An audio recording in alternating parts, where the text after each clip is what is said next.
Some people may not know about this, but back in 2015, I got arrested.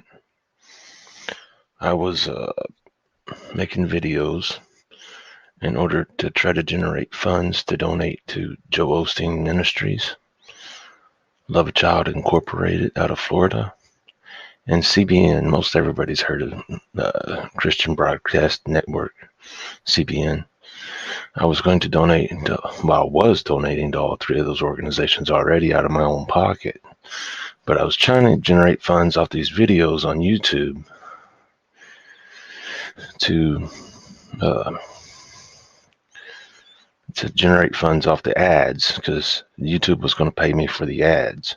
Oh, YouTube did pay me for the ads. I'm sorry. I take that back.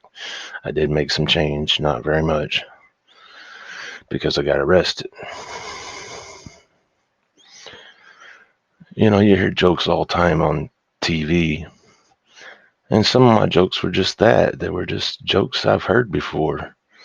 And I just told the jokes because I knew it would draw a bunch of attention. And more attention would get you more traffic, more views. And getting you more views means more revenue, more money. So anyway, officers just took me the wrong way. I'm assuming anyway. No, I don't have to assume. I'm pretty sure they did, because they came to my house and there was like 5 county officers out there, 5 county officers, cars. I don't know the exact number of people, but there was a lot. They were all pointing guns at me. And I was thinking to myself, why are they pointing guns at me? This has to be a joke. I thought this is going to be like a candid camera prank, and the camera's going to come out and they're going to say, "We got you." Because I started giggling, because I thought, I haven't done anything wrong. Why would they point guns at me? Bear with me, because this is hard to talk about. So anyway, they had me walk out towards one officer that had an AR-15, or it looked to be the AR-15 anyway. So I walked to him. He told me stop, and he told me to turn to the right. I don't know if he meant his right or my right, but I went to my right, and I walked forward some more as they told me to.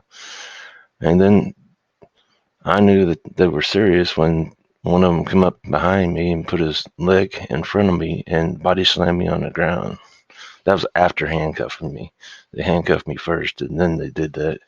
I say them, but one person did anyway. One person body slammed me to the ground. And I already had back problems, and that really messed my back up even more. Of course, when I got to the jail, I couldn't. I just hurt it really bad, and I had to sleep on the floor, on a concrete floor, on a mat that wasn't a mat. There was no cushioning to it whatsoever, and a cover that don't cover you up all the way, and it's 65 degrees in there, and you're freezing cold.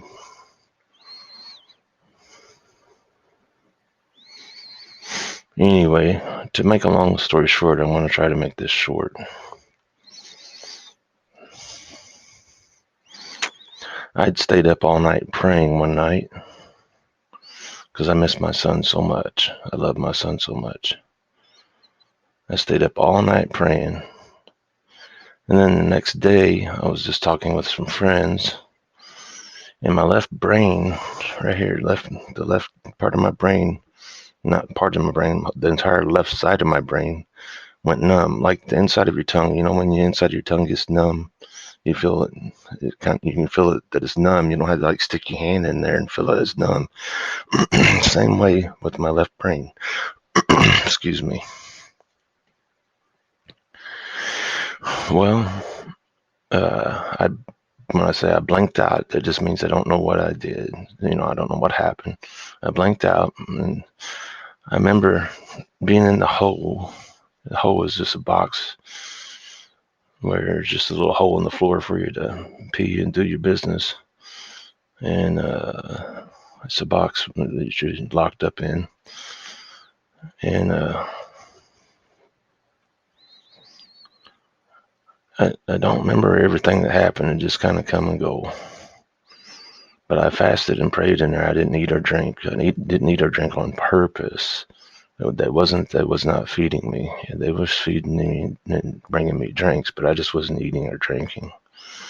How long I went without eating or drinking, I do not know. It felt like days to me, but when you're inside a box like that in the dark, you don't know how many days or whatever you have been in there, because you don't see daylight, you don't see the sun come up, and you don't see it set, and you don't have a watch.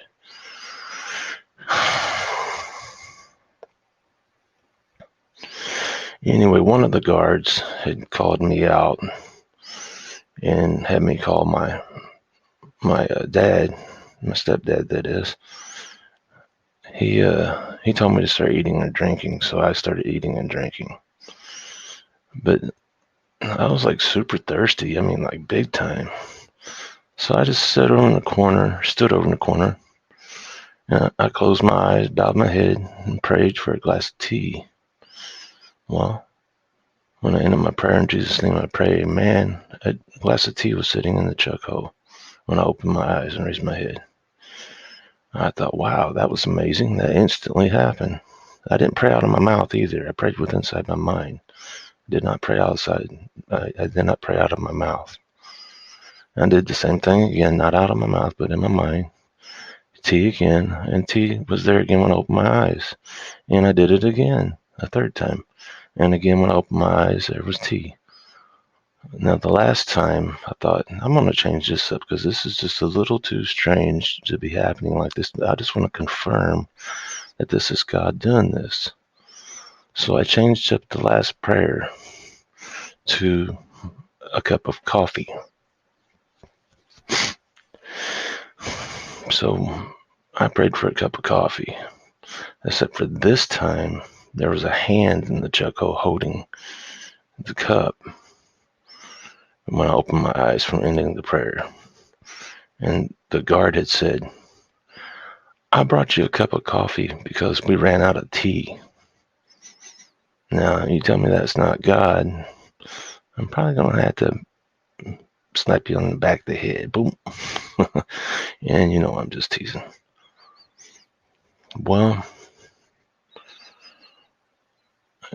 to know how the order of everything fell out, I do not know, because like I said, you don't know time there.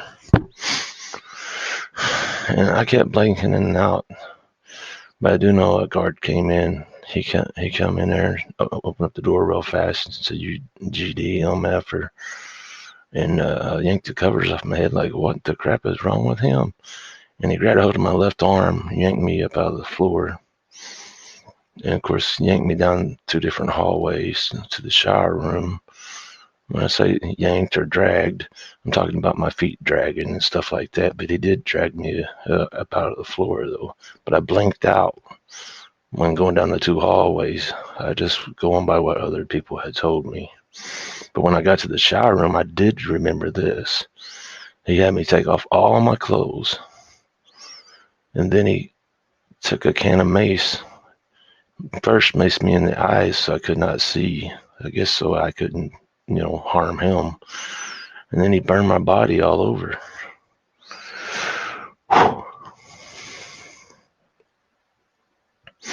I don't even wish this on my worst enemy. Why that was done to me, I have no clue. God would never do that to anyone. I'm assuming he thought he was God. I said, I'm assuming. I do not know what he thought or what he was thinking. And I should not even assume, so I probably should not even have said that. But something was going on for him to burn my body all over. And there was this gay guy. He helped me.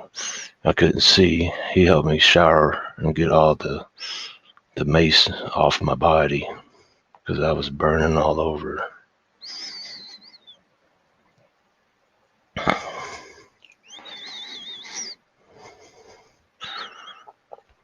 There's more to the story, but I'm going to cut it short because that right there is a pretty significant part right there that took place that I wanted to share. And I pray to God that it never happens again. But not only that, in our county jail, you don't get a pillow.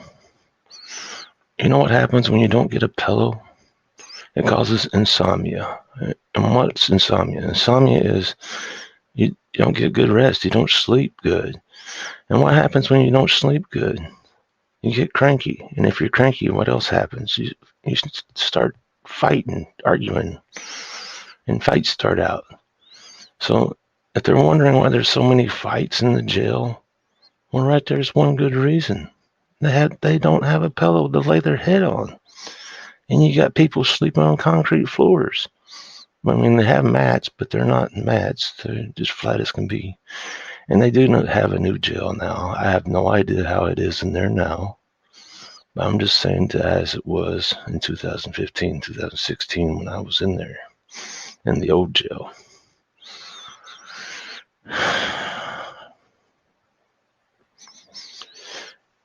Man. So many things was taken out of my home. Computers, guns, and even my son's games had gotten taken, but who took them, I do not know. I'm not going to say all the officers did that because that's unknown. I don't know what happened there. But about $1,000 of my son's games, around $1,000 of my son's games got taken, Xbox One games. But anyway, what I'm saying is, and also the preachers, they only get to come there once every 2 weeks. Why would you have men of God only come once every 2 weeks? Why would you not have them there all the time to have someone to pray with? I just don't understand that. In God we trust. I just don't. I'm sorry, but I just don't understand. I'm really confused on all that. But anyway, what I'm saying is, pray for those that are in prison. Pray for those that are in jail, because you have no earthly clue as to what they're going through sometimes in there, even as it was with me. I'm sorry. This is very difficult for me to talk about, and I try to stay calm about it because it really gets to me. But anyway, I'm going to go for now.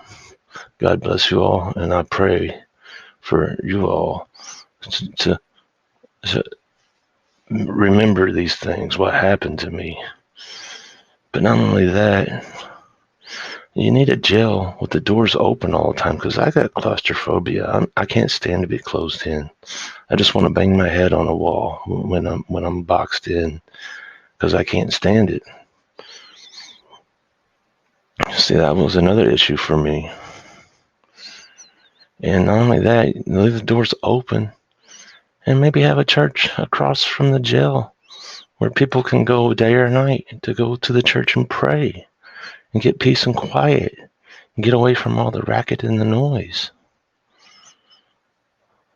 Maybe a church that's similar to the church in Israel or the one in Atlanta.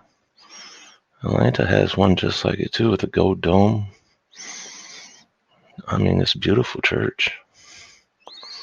The one in Jerusalem, the Muslims and the Jews both alike go there and pray. They pray together. They try their best to get along. There's a lot more I want to say, but I might leave that for another video because this one's probably going to be a little bit too long. But anyway, have a blessed day. Bye.